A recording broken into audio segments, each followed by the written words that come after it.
From the Owens Student Media Center and heard on Outcast OCCR, Owens Community College Radio, it's Dennis Hobson and Dion Thompson. Dennis and Dion, your hosts for The Double D Show. The Double D Show. Along with co-host Evan Corin. The Double D Show. The Double D Show. Hello and welcome to The Double D Show. As always, I'm Evan Corin, joined today by Nick Gulch, one of our production assistants. He's going to talk a little bit about the Toledo Walleye with us.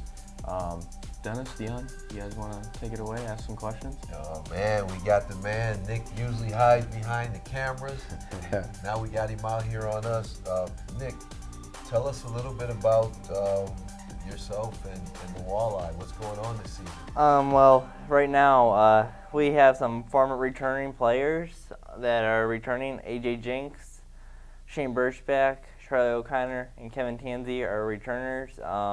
They played a lot last year. Charlie O'Connor came in 2 years ago and said, all right, I want to see what I can do. He went back to college, came back for this year, which was really awesome.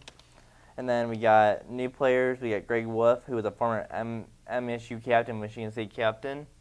Now he played for Adirondack Thunder last year, so he's coming to us this year. A new other guy is Ben Storm, played for the Colorado Eagles. So that will be interesting to see how he comes back. Daniel Levins played for Wheeling and Rapid City Rush.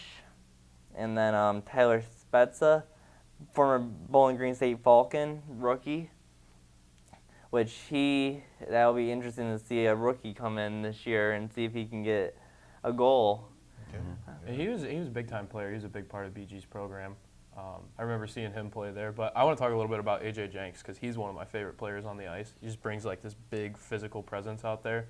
So I guess tell us a little bit about who's kind of your favorite guy to watch out there and why that is. Well, Evan Rankin was my favorite hockey player at the time, and now I have to find someone new because Evan retired, and Simone Danet, who was one of our best defensemen last year, he just signed to play overseas next year. So I have to try to find someone now that I will go with Tansey or Jinx because they can score. How long have you been a hockey fan? So I play hockey now for a team out of Livonia. And I started off when I was 5 for a team I played out of Tam-O'Shanter in Pennsylvania. And, I've always been a hockey fan because I used to watch the Red Wings when I was little, and I just kind of like the physicality of it and stuff like that. The physicality, that's what I got. I stay away from all that, man. Every hockey player that I see when he smiles, he don't have no teeth in his mouth. All his teeth has been knocked out, man. In there. Yeah, exactly. Or they got very straight teeth. They got and you know why. You know why. So Nick, you've been a big local hockey fan for a while. So I'm imagining you were a big fan of the Storm back in the day. I was born in 1999, so I didn't really get to see much Storm. But I was at the game when Mark Zeasley scored the game winner. Because I watched some former videos and I was thinking my dad was at the game when Mark Deasley scored the game winner to go win the Riley Cup. Dennis, how come every young guest we come on, they always got to put their 99? Trying to date me and you. Yeah, trying to date me and you. Yeah, hockey is a very tough sport. What do you play? What position do you play? I play defense, right wing and left wing, and center. No goalie because I do not have the pads to do it. I don't have the guts to go out there and get hit with pucks. How do you practice that in the summer? Rollerblades. Okay. That makes sense. Yeah. Okay. That's kind of like I used to do that. It's still to this day. I mean, me and a bunch of my friends from high school, we'll get together, and my one buddy's got this big cul-de-sac, and we'll just set up a couple nets and get whoever's got rollerblades. And we've got a couple guys that I was friends with in high school played hockey, so you get them to bring a couple extra skates, a couple extra sticks, and all you need is one ball, really, and you can just go to town with it. Yeah, I guess you wouldn't think about that, too. As I know I said ball, and you're thinking hockey, but when it comes to street hockey, that's right, you don't. The more slender puck type deals, those don't really. It's not going to scoot around on the concrete as well. Okay. So, But yeah, it's always a blast. I mean, you can have a ton of fun. You got to be a little bit more careful on the concrete. You can't really be checking anybody around. But Well, I'll let him Make do sure that. you got your knee pads on. Yeah, make sure you got your knee pads on. You know, that was one thing that I used to do at Ottawa Park all the time. oh yeah, Skate. I played out there. At you Ottawa like Park. Yeah, they've got Growing up, leagues out there. growing, Wow, now that that's was a good. long time ago. Now that was a Yeah, long that's time right. ago. But you know what? I never wanted to play hockey, but I had to have hockey skates because a hockey skate is different from a regular skate. Am I right? Yes, most definitely, because it's a little, metal piece that you gotta glide on, and then if you're thinking rollerblades, you have wheels. Yeah. That's the thing. I don't think people understand that if you have a blade that's little metal thing that you gotta stand on, then when you're on rollerblades, you're standing on wheels. I tried ice skating one time, and I'm gonna date myself. I went to Camp Store back in the day. It was a 6th grade trip, and I couldn't stand on them, so that was it for me. I never tried it then, and we're not even gonna talk about how long ago that was. I don't even know. You have to have strong ankles to Oh, yeah. to skate, right? You have Um, strong ankles. yeah, I think that's part of it. The other reason I think the other thing is you just have to take your time and just practice hard as you can. I think one of the kind of a weird, like, sort of overlooked thing. Me personally, I grew up on hockey skates. That's what I learned to skate on. So if you go to a Tam O'Shanter or any local rink, wherever you're at, and you rent a pair of skates, most likely you're going to get figure skates. And the weird thing about figure skates is they don't round off the way hockey skates Right. do. So with figure skates, they've got the jagged edges on Yeah, the on front, the and front. that's what you're supposed to stop stop, with. yeah. And you can, like, get up on your tippy toes, where with hockey skates, it's rounded It's all the round, way yeah. around, and if you want to stop, you have to be able to Slide. you got to scoot your Slide, feet to the they side. slide down. You just Big bro, know you about see- this. you just see all that stuff going up in Okay, there, I man. see Yeah, you. yeah. It's a little sketchy to learn how to do that, but once you get it I don't down. know much, so I'm not talking much. So leave that to you guys. No, it's a blast though. It's definitely something that I personally wish I would have stuck more with hockey versus just playing with some of my buddies, kind of just backyard stuff. But I never really played anything organized, not like with what Nick's been doing, but I had a bunch of friends who did it, and I've always loved watching the Wings growing up.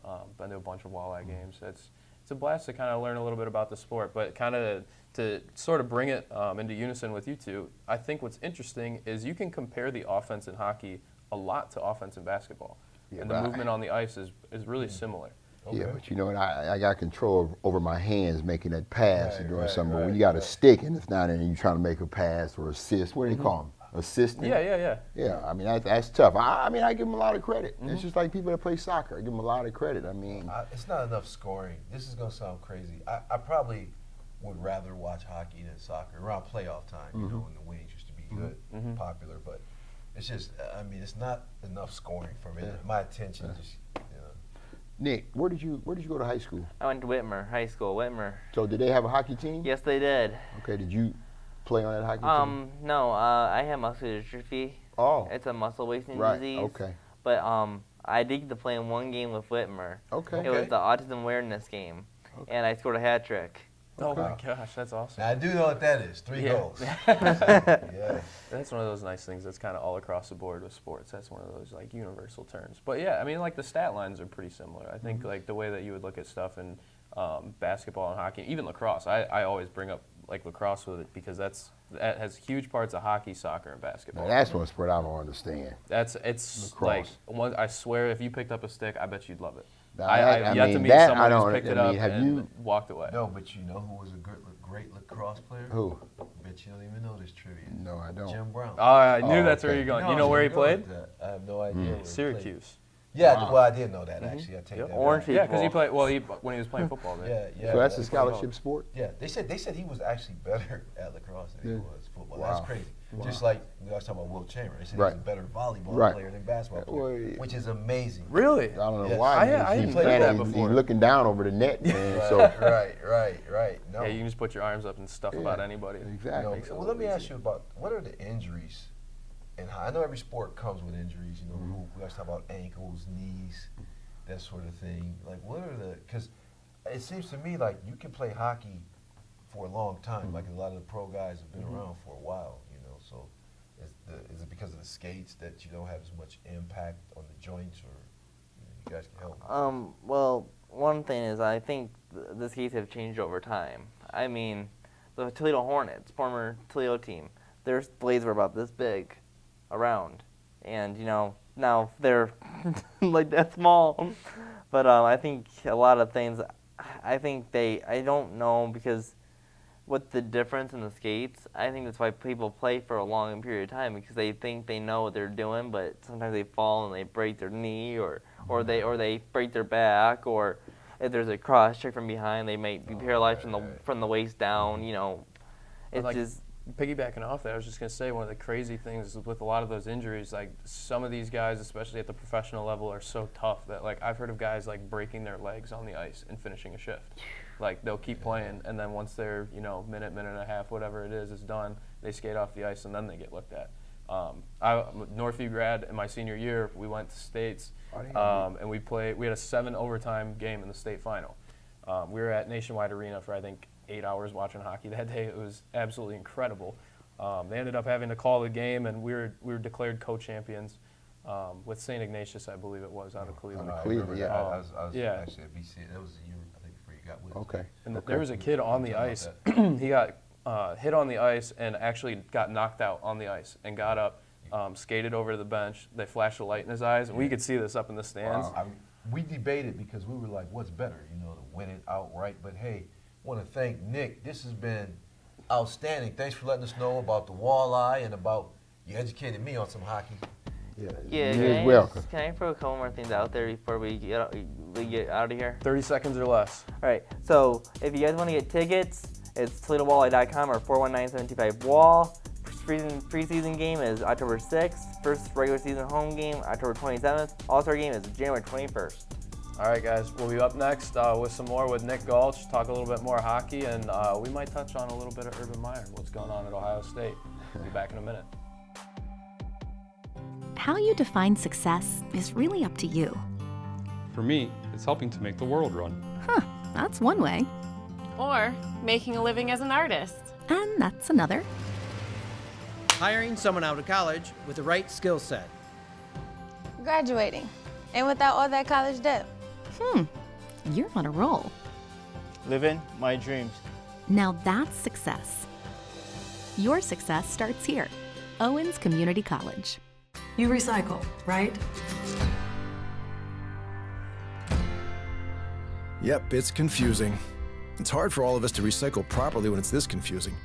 Yet recycling is the #1 thing we can do for the environment and the economy. If we do it properly, we have a solution. And it's working. Standardized labels, they help people recycle more, and they help people recycle right. Let's recycle across America, and let's recycle right. To be part of the standardized label solution, visit letsrecycleright.org. I got good sea legs from a year of trying to find my footing. And I'm missing my home even more than I should. Forget all the lessons we learned, you should have been good to me. Forget all the lessons. When you download music illegally, you're stealing from musicians, songwriters, and people like Addie, who are denied payment for work that is rightfully theirs. Do what's right. Get it legally.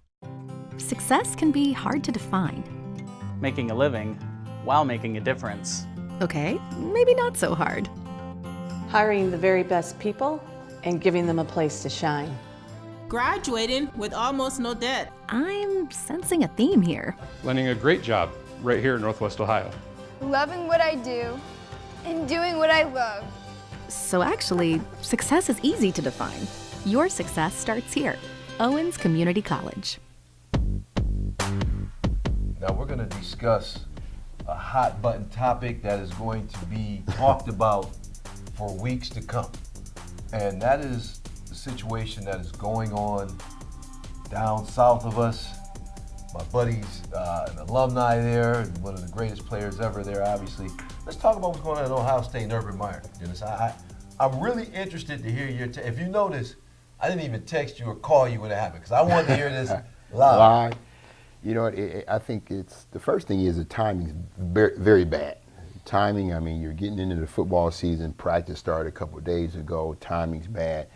And then the other thing is, too, is that there's been so much going on or surrounding other programs to where if athletic directors, they've had to make these decisions of getting rid of these coaches and all the things that's going on with women. And with this whole domestic violence piece with Zach Smith, it's tough. It's tough for Urban right now. I honestly believe so, because there's some things that's been said that he probably regrets saying, like at the Big Ten meetings. But I think right now he's in a tough situation. He admitted to. Now, I guess the question is to the panel. He admitted to not telling the truth to the media, but that's not the NCAA. You know, everybody likes to compare the Tressel situation, which honestly I don't think Tressel should have got let go. Right. That's just me personally. But, you know, going forward, you know, what do you think's going to happen and what do you think should happen? What's your I guess, I don't know as far as what's going to happen. In my eyes, I don't think this is something he should lose his job over, because legally speaking, he didn't do anything wrong. There was no, we know now, after recent comments have been made, that he did report the incidents that had gone on I believe most recently, or the most important, most talked about one was the 2015 incident. And he came out and said that after Big Ten Media Days, he failed to talk to the media correctly, and that's where we were talking a little bit off air about it. That's where he really got himself caught up, because he did lie. And I'm going to play devil's advocate right here, really quick. Now, you said he didn't do anything, but is allowing a guy that did something in 2009, you knew about it. 2012, you know about it. 2015, and you continue to keep a guy on the staff like that. From a coaching perspective, and you're a guy saying, and I've been in that Woody Hayes. My son played there, and it is respect women, respect women. Now, so you have to hold your players accountable. Shouldn't coaches have a little bit more accountability than the players? So that's my question. So it's not just, we're not just talking about 2015. We're talking about what has been allowed, what seems to be a pattern over the years. Yeah, I mean, you have that whole leadership, that mentor piece. You just touched on it. It's coach. His job is to mentor the kids, okay? If you feel or find somebody within your program that's doing something unethical, you're going to have to make a decision. Now, you dated it all the way back to 2009. It's going. I honestly believe that it will be tough because, again, I mean, he knew about this. He knew about it, and again, pro-Ohio State. But again, with everything that's going on, I just think that people are going to go back and they're going to try to pull out everything they can from 2009. They're going to do it. They're going to do it. I mean, you have 100 people that love you. You have 100 people that don't. So those 100 people that don't, they're going to dig up some stuff. Yeah. And the more you talk yourself in the hole. But to piggyback kind of what Evan said, he didn't do anything personally. Now it seems like they got Gene Smith involved in this thing. Because just to clarify, who is Gene Smith, just for anyone who might not know? He's know? the athletic director over there at Ohio State. Now, and the way I read the statement that Coach Meyer put out was like, I did report this to my higher-ups. And then when you listen to Zach Smith, he says that Gene Smith actually called him on a recruiting trip and said this came out. But the other argument is Zach's never been charged with anything. So that, to me, that's where it gets dicey for me. You know. Well, he's denied everything all the way through. He's still, I mean, even after pictures and text messages and all of what you could consider circumstantial evidence, essentially, after all that's come forward, he's still denying. And for me, the hardest thing to get by is those pictures. I don't know how you could create that or lie about that. And I know there was a football player whose name I can't think of off the top of my head at the moment, who just recently had a girlfriend came out and made some very egregious accusations, and then backpedaled on that and said she was just upset because they went through a bad breakup or something was going on where she wanted to cause him some sort of struggle. Probably Ezekiel, you know. No, it was Ezekiel. He's been in the league for a couple of years. But yeah, I mean, it's not an isolated incident that's happened. That's what makes it, to me, that's what makes it hard. Well, yeah. Because, you know, if you don't agree with it, people are going to think, oh, you're against the Me Too movement and all that. No, I don't think all the facts are out. But with that being said, do you think he's going to retain his position? I think because, you know, when he was a coach at Florida, you know, he didn't really say much about Aaron Hernandez. Yeah. You know, and I think he should not lose his job because he didn't do anything. It's the other cat that did something. It's not him. It's somebody else. But here again, that Zach represents Urban Meyer. He's part of that staff. Yeah. You got a big prominent university. Okay, again, and our job well, you guys are still young, but our job as mentors is to help the kids. Right. Okay, so do you want somebody around you that's showing negative publicity? I mean, do you want that around you, surrounding your program? Yeah, I mean, you think about it. He's a leader of men, a leader of Right. young men, and he is. It's up to him to really shape these kids into potentially who they Right. can be for the rest of their life. So I like to be clear. Morally speaking, everything that's gone on is truly just disgusting. Right. And one of the points that gets lost just because of how many big names there are in this is that people need to realize that. Like, the victim in this story is a young woman, a young mother, and her name's Courtney Smith. And people need to stop. I mean, I know it doesn't need to be talked about constantly, but people have to understand that. It is a young woman, a young mother, and she is the victim in this I'll be situation. honest with you. I would be interested in hearing Zach's part, because he didn't say much in the interview. He just said that he didn't do it.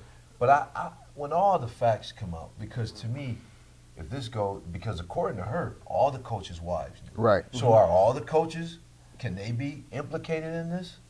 You know what I mean? If she's I think you telling can her make that argument. Yeah, I mean, like, okay, because I think this is huge. I think something big is going to come down, because what people don't understand, if Coach Meyer leaves, you're talking not just his job. You're talking maybe about 80 other people. Yeah. You got GAs.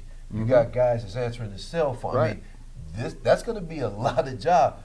Potentially Gene Smith, who I think his name's really going to come out in this. That's what I think is interesting, is to see how high this climbs up, because Urban came out and said that he reported it to his higher ups. So that's, if you want to look at that and take it for face value, that means he reported it to someone who has more power than he does, and whoever that person was failed to take action. And unfortunately, it took until July 23rd, I think it was, when they fired Zach Smith officially off the staff. And then Urban was questioned about it at Big Ten Media Days, which I believe was the day after. And that's where he really got caught up in some controversial statements. But I want to touch on something that I found really interesting about this story, between just the connections of Urban and Zach Smith and how far they go back. Because Earl Bruce was Zach Smith's grandfather. And he was, I believe, the first one to give Urban Meyer a coaching job. They worked at OSU together. Urban he had his first head coaching job at BG. Zach Smith played there for him. I've heard rumors that there was issues with him at Bowling Green. I don't know what exactly they were, but I've heard that he was troublesome there. So this isn't behavior that is escaping, the realm of possibility. Well, go ahead. You're gonna know. I mean, we might not know now, but we're gonna know if the kid had problems when he was back at Bowling Green. Because again, I mean, you opened up the can. Yeah, Pandora's box. Everything's Exactly. coming out. They're gonna dive in and see exactly. They're gonna date it. They're gonna go back. My thing is this. I'm gonna back up a little bit. When he dropped their kid off at home, he said he just dropped the kid off. Yeah. Now, what's wrong with pulling up and dropping your kid off and taking off? This is what I read, and I don't know the accuracy, but apparently she was not home. He called, said, hey, trying to meet up.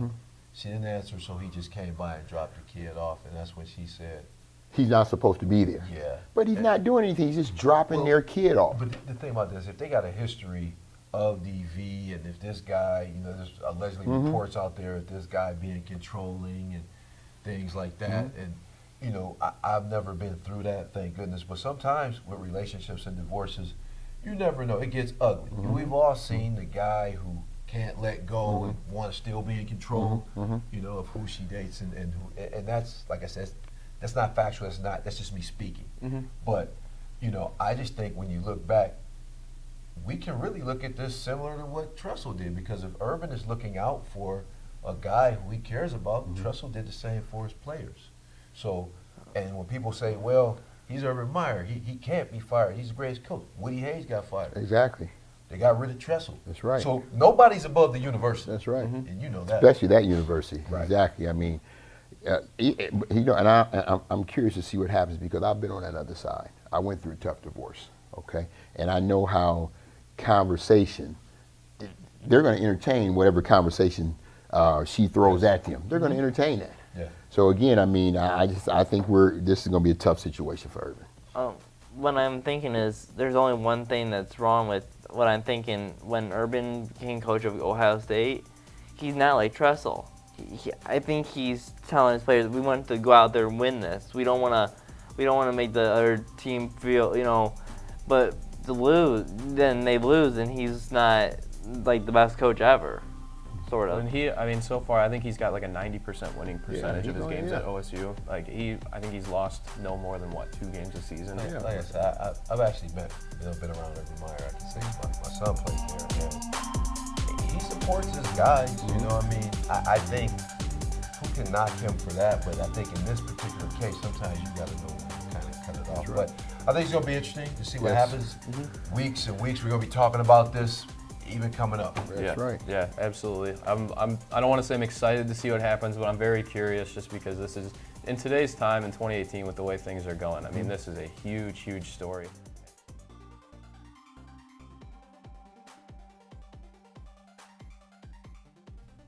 Join Dennis and Dion again for the Double D Show. The Double D Show. Along with co-host Evan Corin. The Double D Show. The Double D Show. An Outcome Owen Student Media Center production.